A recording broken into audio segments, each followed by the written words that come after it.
Bonjour tout le monde. Bonjour aux nouvelles personnes aussi.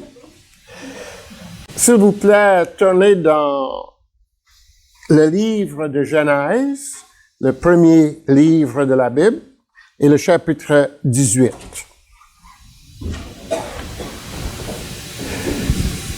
Merci beaucoup, Robert. Merci beaucoup, frère.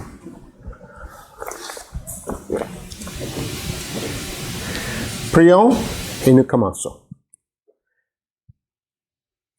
Seigneur, merci de nous réunir ici aujourd'hui. Merci encore pour la liberté que nous avons de nous réunir et de t'adorer, d'écouter ce que tu dis dans ta parole, de permettre, Seigneur, à ton Esprit Saint d'être au milieu de nous et d'être sensibilisé par ta présence et par ton amour qui existe entre nous et qui existe pour nous. Seigneur, merci pour l'occasion que tu nous donnes de vraiment plonger nos regards dans ta parole. Et nous prions notre Dieu de toucher nos cœurs, nos intelligences et notre volonté. Nous étudions, Seigneur, un grand sujet, ce qui est l'hospitalité. Et Seigneur, quelque chose qui existe dans notre temps et dans notre société, mais qui n'est pas du tout comme c'était au temps d'Abraham, comme nous allons voir, ni au temps de Jésus-Christ, comme nous verrons plus tard. Mais nous demandons, notre Dieu, que quand nous regardons dans ta parole, que tu puisses toucher nos cœurs avec ce que tu veux de nous vis-à-vis ce grand sujet. Nous te prions toutes ces choses au nom de notre Sauveur et Seigneur, Jésus-Christ. Amen. Notre verset clé pour toute la série que moi je ferai cette année, c'est ce qui se trouve dans Hébreux chapitre 13 et le verset 2, où Dieu dit exercer l'hospitalité, car, est-ce que quelqu'un peut le finir? Oui, c'est ça. Très, très important. C'est le verset clé pour toute la série. Car il y en a quelques-uns qui ont exercé l'hospitalité et ils ont logé les anges. Et en réalité, ange, nous traduisons ce mot par ange, mais le mot peut être aussi traduit par le mot messager. Et donc, ce que Dieu est en train de nous dire, c'est qu'il faut exercer l'hospitalité. Et comme Jerry a écrit ici, philoxénia, qui signifie ou qui est traduit par, pour ceux qui étaient ici, la dernière fois, Philéo, c'est l'amour. Exania, les étrangers. OK? Donc, c'est l'amour des étrangers. Ce qui est vraiment différent de nos jours, c'est que quand nous parlons de l'hospitalité, normalement, nous voulons être hospitaliers envers soit les membres de la famille ou envers les amis. Mais la grande différence, selon la Bible, c'est que l'hospitalité, c'est plutôt envers les étrangers et pas nécessairement envers les personnes que nous connaissons. Très important. Lisons dans chapitre 18 de Genèse, chapitre 18 de Genèse, et notre lecteur professionnel va commencer à lire au verset 1. Mais notre thème pour aujourd'hui, pour ceux qui ont pris le cours hier, vous savez que vous devez avoir un thème, un pensée, mais notre thème aujourd'hui, c'est les caractéristiques de l'hospitalité selon ou trouvées dans la vie d'Abraham, surtout dans ce chapitre et le verset 18. Donc, ce que nous cherchons, c'est les caractéristiques de ce que c'est l'hospitalité telle qu'elle nous est donnée dans chapitre 18 de Genèse. Et donc, Jean-Marc, s'il te plaît, si tu peux lire du verset 1 jusqu'au verset 16, même à verset 17. Okay. 1 à 17. Alors, Genèse 18, verset 1. Oui. L'Éternel lui apparut parmi les chaînes de Mamré, comme il était assis à l'entrée de Satan pendant la colère du jour. Il leva les yeux et regarda, et voici 3 hommes étaient debout près de lui.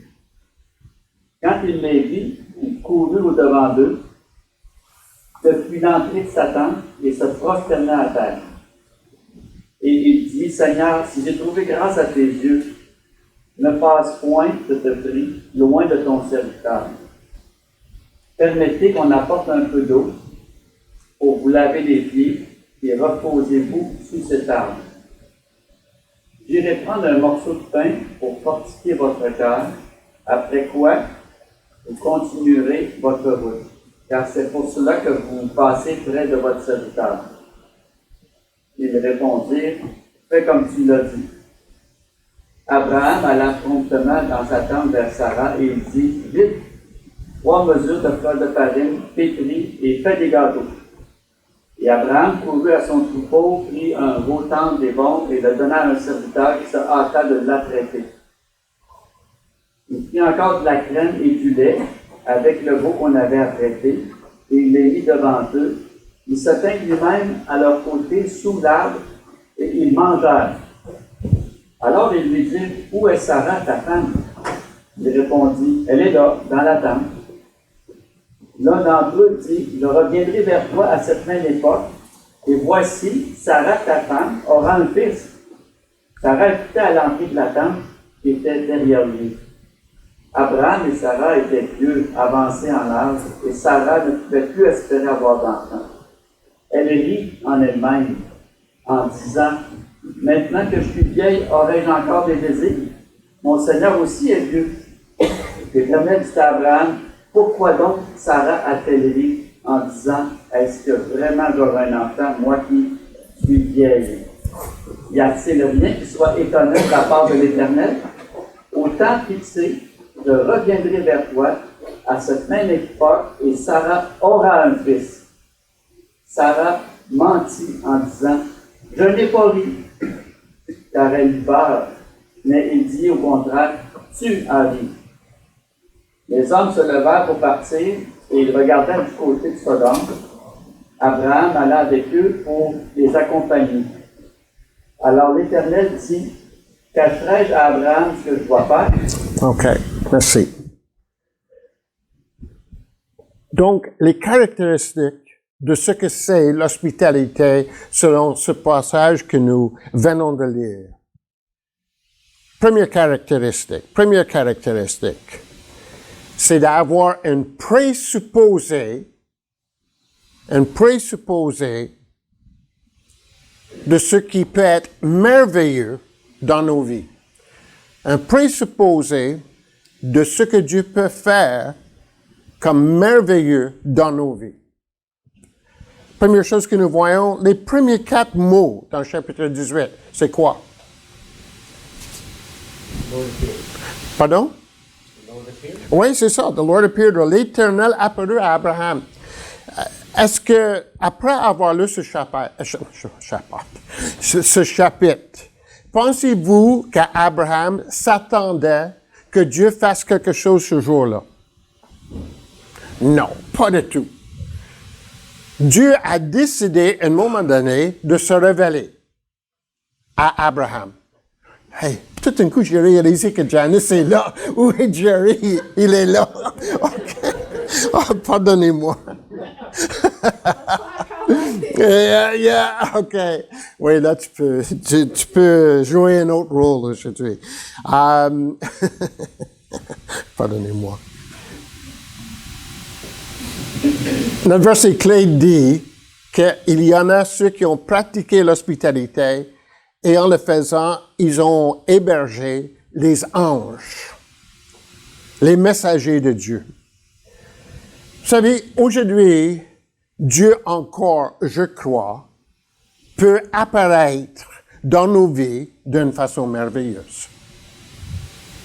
Et même, dans un sens, il veut apparaître dans nos vies aujourd'hui d'une façon merveilleuse. Mais ce qu'il faut que nous ayons en tête et dans nos cœurs, c'est cette présupposée que les personnes que nous rencontrons dans nos vies, régulièrement, de tous les jours, que ce soit dans les choses importantes, que ce soit dans les choses moins importantes, toutes les personnes que nous rencontrons, ce sont les... Excusez-moi, j'ai perdu le fil de ma pensée, fatigue, je pense. Ils sont les connaissances divines. Ils sont les rencontres divines. Dieu ne permet pas dans nos vies qu'il y ait des personnes qui n'ont pas d'importance. Si nous avons les personnes dans nos vies de tous les jours, que ce soit à l'école, que ce soit à la maison, que ce soit au travail, que ce soit avec les enfants, toutes les personnes que nous rencontrons régulièrement, ce ne sont pas simplement les par hasard, mais ce sont les personnes que moi j'appelle les rencontres divines. Et ces rencontres divines peuvent devenir les rencontres avec les anges ou les messagers de Dieu. Lulu et moi, nous avons parlé de ce passage hier soir et on a commencé à regarder autour de nous les personnes que nous rencontrons régulièrement, mais que, en réalité, tout ce que nous disons à ces personnes, c'est bonjour, comment ça va? Et pas nécessairement avoir la présupposée que les personnes que le Seigneur met dans nos vies sont les rencontres divines. Dieu agit comme ça. Je ne sais pas combien de personnes il y a dans la salle ici aujourd'hui, peut-être une trentaine, mais en réalité, chaque personne est une personne dans le plan de Dieu, comme était Abraham. Et Dieu fait que les personnes qui arrivent dans nos vies, comme les personnes qui sont arrivées dans la vie d'Abraham, ces personnes, nous devons avoir le présupposé. Nous devons les considérer comme les rencontres divines. Nous voulons obéir à la mission que le Seigneur nous a donnée. Matthieu 28. Allez dans tout le monde et faites les disciples. Nous voulons faire ça. Nous, les évangéliques, et nous, dans les églises, nous essayons de penser à toutes sortes de ministères, à toutes sortes de façons que nous pouvons amener les personnes chez nous pour que nous puissions leur donner l'Évangile. Ce n'est pas mauvais, mais c'est de prendre un détour assez long. Pourquoi? Parce que chacun de vous, vous avez les personnes dans vos vies que le Seigneur considère les rencontres divines à qui le Seigneur veut que vous entamiez une relation et que vous exerciez l'hospitalité pour qu'eux, ils puissent non seulement entendre, mais voir l'Évangile dans vos vies. Et donc, l'hospitalité commence avec chacun de vous qui ont la présupposée. Voilà, les personnes dans ma vie, le Seigneur les a amenées. Et donc, Seigneur, je les prends comme vraiment les rencontres divines que toi, tu peux utiliser pour que moi, je puisse exercer l'hospitalité afin que ces personnes puissent connaître ce que tu as fait pour nous. Pensez. Pensez aux personnes que vous voyez et que vous rencontrez régulièrement. Quand est-ce? Pas nécessairement la dernière fois que vous leur avez parlé du Seigneur. Parce que le but dans l'hospitalité, peut-être le Seigneur nous permettra de parler de lui. Mais le premier but dans l'hospitalité, c'est de servir ceux qui sont envoyés comme messagers. Comprenez? Très important. Qu'est-ce que Abraham faisait dans ce chapitre, chapitre 18? Qu'est-ce qu'il faisait? Oh, il se reposait. Il était à la porte de sa tente. Quelle heure est-il? Ouais, vers ça, en tous les cas, il fait quoi? Il fait Ouais, et c'est la grosse chaleur. Maintenant, s'il vous plaît, soyez comme Leslie. Quand il fait chaud, puis c'est le temps de prendre une sieste, pas le temps de travailler, on ne veut pas que personne vienne déranger notre sieste. Vrai? Mais Abraham, même si c'était un temps où, si je me mets à la place d'Abraham, moi, je dirais, OK Seigneur, pas aujourd'hui. J'ai des choses à faire, surtout je veux dormir, je veux me reposer, et je ne veux pas avoir les personnes qui arrivent dans ma vie par hasard, entre guillemets, et qui vont me déranger. Mais ici, chez Abraham, même si c'était au moment de la plus grosse chaleur, qu'est-ce qu'Abraham a fait? Qu'est-ce qu'il a fait? Il levait les yeux. Pourquoi? Qu'est-ce qu'il dit ici, verset 2? Il levait les yeux et il vit. Mais il vit qui? Oui, il vit les hommes, mais il levait les yeux et il vit. Et donc, il a décidé que même si ce n'était pas le meilleur moment pour servir les gens, il était toujours à la recherche. Il était en train de veiller. Qui est-ce que le Seigneur est en train de m'amener dans ma vie pour que je puisse les servir? Et nous aussi. Dans nos vies, je sais que chacun de nous sommes occupés. Comme nous et moi, nous avons parlé hier soir et on a dit, on est occupé avec nos enfants, on est occupé avec certaines personnes dans nos vies et à notre âge, pour dire franchement, on est occupé avec la famille aussi, les parents. Puis à notre âge, on aime bien ça, rester chez nous, là. Quand il fait chaud, regarder un peu la télé, avoir un bon souper.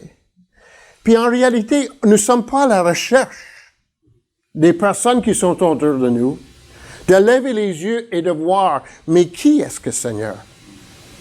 Envers qui pouvons-nous exercer l'hospitalité? Mais Abraham le faisait. Quand Abraham a travaillé pour donner quelque chose à ses anges, à ses visiteurs, est-ce qu'il l'a fait lentement? Comment est-ce qu'il a agi? Quand il les vit, qu'est-ce qu'il a fait? Il courut. Quand nous allons voir dans verset 5, 6, qu'est-ce qu'il dit? Premier mot. Et oui, il allait promptement. Si nous relisons tout le chapitre, c'est comme Abraham, même si c'était à la chaleur du jour, il a un certain âge aussi, nous allons voir ça dans le passage, mais quand même, il prend toute son énergie pour pouvoir servir ses invités. Il court. Il utilise vraiment du zèle ou de l'empressement pour exercer l'hospitalité. L'hospitalité coûte toujours quelque chose. Il y a toujours un prix à exercer l'hospitalité.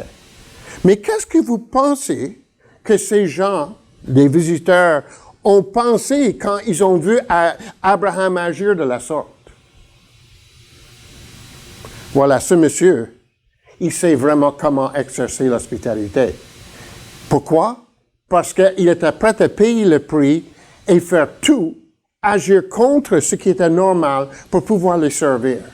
Ce passage est devenu tellement important dans l'histoire des Juifs qu'il y a un livre apocryphe où Michaël, à un moment donné, il faut qu'il aille pour dire à Abraham, tu vas mourir. Mais quand il arrive vers Abraham, Abraham exerce tellement une hospitalité super envers lui qu'il décide non, l'homme ne vaut pas de mourir aujourd'hui. Il ne le mérite pas. C'est un livre apocryphe. N'est pas vrai. Mais l'idée chez les Juifs qu'Abraham était tellement un exemple de l'hospitalité que nous pouvons apprendre de lui. nous pouvons apprendre que dans ses préparations, il avait un présupposé. Voilà, c'est une rencontre divine et je suis prêt à payer le prix. Présupposé, prix. Un autre exemple dans l'homilétique. Mais quoi d'autre? Qu'est-ce qu'il a fait pour ces personnes-là? Qu'est-ce qu'il a fait? Quand? Ben, c'est pas lui qui t'a fait, Il y a un autre pays. Regardez dans le verset 2. Il y a un autre pays. Oui, il s'est prosterné devant eux. Maintenant, nous autres, on peut penser, mais prosterner devant quelqu'un, on ne fera pas ça aujourd'hui, on fait seulement ça devant Dieu. Mais Abraham ne savait pas que ces messagers étaient Dieu, ou qu'un des personnes était Dieu, et les deux autres étaient des anges. Il ne savait pas. Tout ce qu'il savait, il y avait des personnes qui étaient devant eux, puis il voulait répondre à leurs besoins. Mais la première chose qu'il a faite, il les a accueillis. Et comment est-ce qu'il les a accueillis? Comment est-ce qu'il les a salués? Il s'est prosterné. Qu'est-ce qu'il a démontré par ça? Pardon? J'entends pas, excusez-moi, j'ai vieilli depuis la dernière fois que je suis ici. Oui, excuse Bill, qu'est-ce que tu as dit?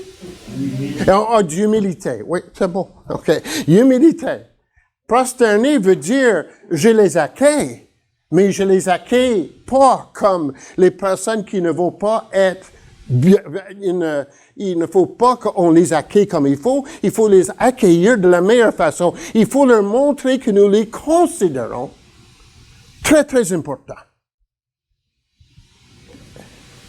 Sans doute, il y a des femmes ici qui sont comme ma femme, dans le bon sens.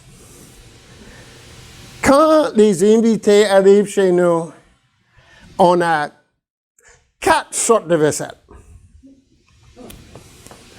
Moi, je peux vous dire quelle valeur vous avez dans les yeux de ma femme avec la sorte de vaisselle qui va sortir. Quand c'est moi, un bol, c'est à table. Quand c'est mes enfants, mais un peu mieux. Quand c'est peut-être les personnes de l'extérieur, mais que nous connaissons, mais de la belle vaisselle. Mais quand c'est quelqu'un de spécial, oh ben là, la belle vaisselle sort, puis moi j'aime ça. J'aime vraiment ça. Parce qu'elle n'a pas confiance en moi pour les laver après.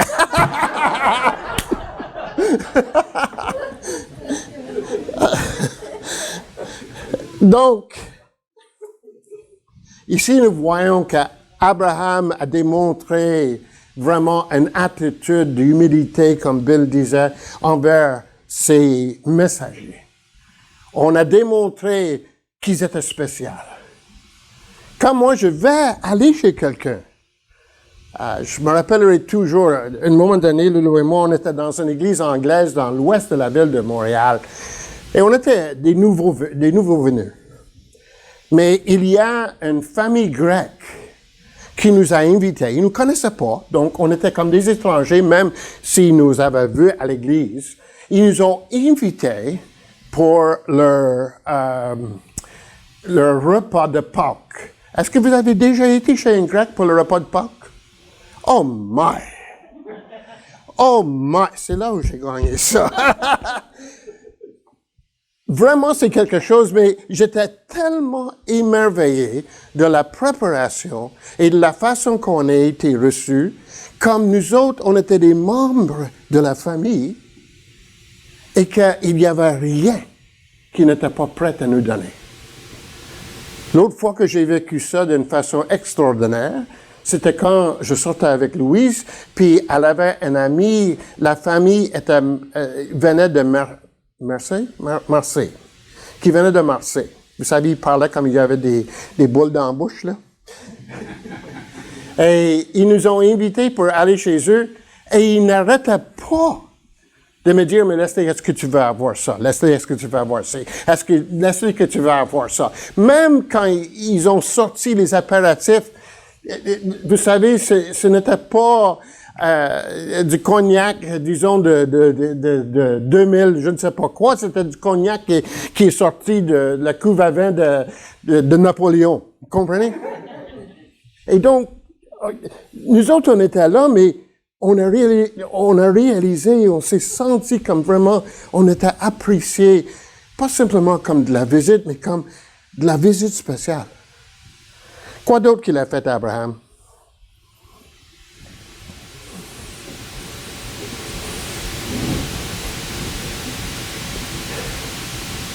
Quoi d'autre? Il a trouvé à son troupeau pour aller chercher un beau tendre. Ça, c'est quelque chose. Premièrement, il a donné de l'eau. Il a donné à manger. Il y a deux principes dans la question de l'hospitalité qui reviennent toujours. Si on exerce de l'hospitalité, c'est toujours envers un étranger, mais on offre toujours la provision et la protection. Deux autres pays. La provision et la protection. Abraham ici, il a offert de la provision. Et pas n'importe quelle provision. Il faut réaliser, manger de la viande à ce moment-là était quelque chose de spécial. C'est comme si j'arrive chez quelqu'un et la personne me dit, mais voilà, on ne mange pas le pâté chinois, on mange de l'homard et un gros steak. Avec le meilleur vin qu'il peut trouver. Parce qu'il n'y a rien de plus beau pour mes visiteurs. Donc, il a pourvu aux besoins de ses invités. Il a été hospitalier. Il n'était pas les invités. Il a été hospitalier envers ces personnes, dans le sens qu'il était prêt non simplement à donner quelque chose, mais il était prêt à donner le meilleur. Le meilleur dans sa provision. Vous savez, nous connaissons les besoins des personnes qui sont autour de nous quand nous les connaissons intimement.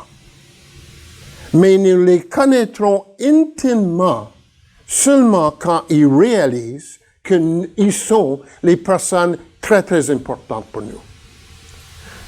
Donner l'Évangile ou annoncer l'Évangile aux personnes que nous ne connaissons pas, je vais vous dire quelque chose.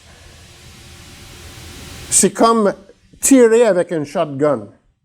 On espère peut-être qu'il y a une balle qui va atteindre la personne.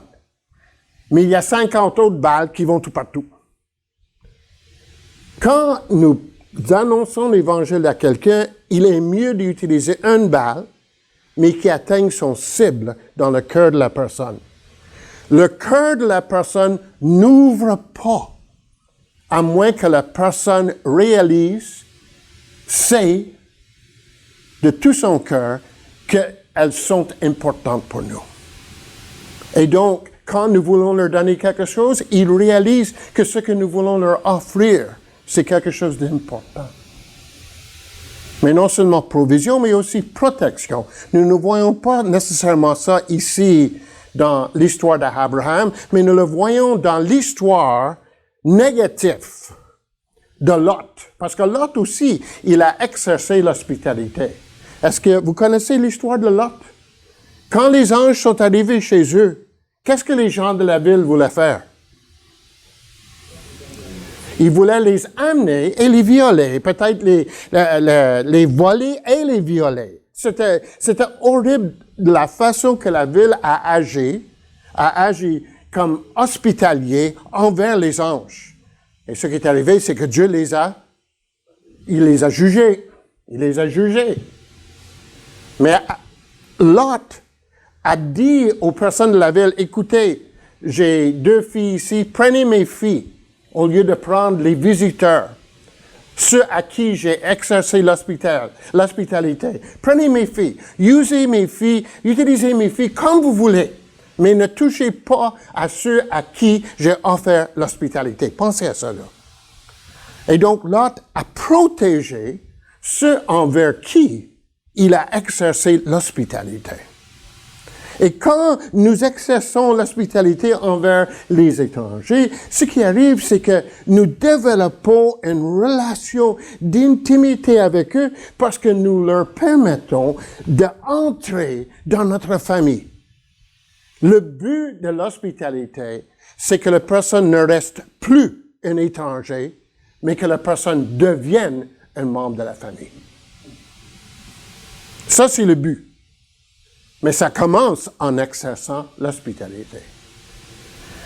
Et pour finir, qu'est-ce qui est arrivé?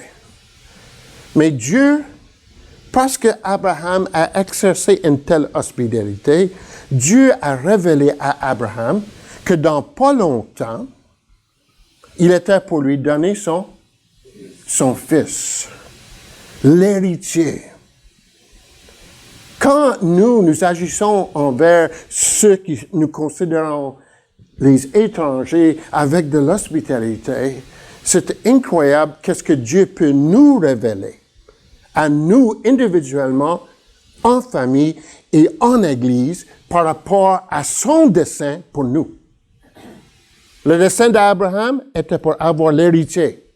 Notre dessein comme Église, la Renaissance, peut-être c'est d'autres choses. Mais quand même, nous avons un dessein. Et chacun de nous, individuellement, nous avons un dessein. Et en exerçant l'hospitalité, c'est une possibilité pour Dieu de nous démontrer davantage son dessein. Et dernière chose, la dernière chose que Dieu a révélée à Abraham, c'était concernant Lot. Dieu a dit à Abraham, je descends et je vais détruire Sodome et Gomorrhe. Et là, Abraham, il a commencé à demander à Dieu, mais si il y en a tant de personnes dans la ville, est-ce que vous allez épargner la ville? Dieu dit quoi? Oui. Donc, qu'est-ce qu'Abraham est en train de faire? Pardon? Bargainer? Peut-être, Gabriel, mais j'aime pas tellement ce mot-là. Oui. Savoir, c'est au niveau de la moralité de Dieu. Oui. C'est un Dieu moral et tout. OK, ça c'est... Oui, demande, est-ce qu'il y a des justes dans la ville? Est-ce que tu vas les tuer? OK, ça c'est une idée importante et il faudrait peut-être penser davantage à cette idée, pas maintenant parce que là j'ai fini de parler presque, mais quand même c'est une idée, il faut que je réfléchisse. Mais l'idée que j'avais, c'était Dieu a permis à Abraham d'intercéder pour ceux qui ne connaissaient pas. Il ne connaissait pas les personnes qui étaient à Sodome et Gomorrhe, mais Dieu a permis à Abraham d'intercéder pour eux. Nous pouvons prier que le Seigneur ouvre la porte ou que le Seigneur ouvre les cœurs. Mais quand vraiment Dieu voit que nous sommes les aimants des étrangers, Dieu nous permet d'intercéder comme nous n'avons jamais intercédé. Comprenez? Et Dieu a répondu parce qu'il a sauvé qui? Lot, sa femme et ses filles. Maintenant, sa femme a décidé de regarder en arrière, ce qu'elle ne devait pas faire. Elle est devenue une statue de sel. Mais quand même, Lot et ses deux filles ont été sauvées. Dieu a détruit le reste de la ville. Parce qu'il n'y avait pas de juste, comme Abraham priait le Seigneur dans la ville de Sodome et Gomorrhe. Dieu a sauvé ceux qu'il considérait justes. Et dans Pierre, il dit que Lot a souffert beaucoup quand il a vécu à Sodome et Gomorrhe à cause de l'injustice, à cause de la méchanceté qui existait à Sodome et Gomorrhe. Mais nous aussi, il faut réaliser que dans notre monde, il y a des gens, des milliers autour de nous, sinon pas des millions, qui vont goûter au jugement de Dieu parce qu'ils n'ont pas été hospitaliers envers Dieu, comme j'ai dit la dernière fois. Ils n'ont pas invité Dieu dans leur vie. Et au lieu vraiment de goûter à la grâce et la miséricorde et le salut de Dieu, ce qui va arriver, ils vont goûter au jugement de Dieu. Et ça encore, c'est une motivation pour nous de prier le Seigneur pour avoir grâce, de faire grâce et d'avoir miséricorde envers tous ceux qui nous entourent. Prions le Seigneur. Père Céleste, que cette histoire d'Abraham nous touche. Que tu travailles dans nos cœurs et dans nos vies, Seigneur, pour que nous regardions pour les moyens d'être hospitaliers envers ceux que nous ne connaissons pas. Je sais, Seigneur, et je parle pour moi-même, il y a un prix à payer. Oh Seigneur, fortifie-nous en toute force, selon la puissance de ta gloire, pour pouvoir le faire. Permette-nous, Seigneur, ouvre nos yeux pour que nous voyions les personnes autour de nous et que nous les considérions comme les rencontres divines. Permette-nous, Seigneur, à créer les relations avec eux pour qu'ils ne soient plus les étrangers, mais qu'ils deviennent les membres de la famille. Oh Seigneur, autour de nous, il y a tellement de personnes qui meurent sans toi à cause de leur méchanceté. Oh Père Céleste, travaille dans nos cœurs pour que nous réalisons combien tu veux les sauver. Nous te demandons au nom de Jésus. Amen.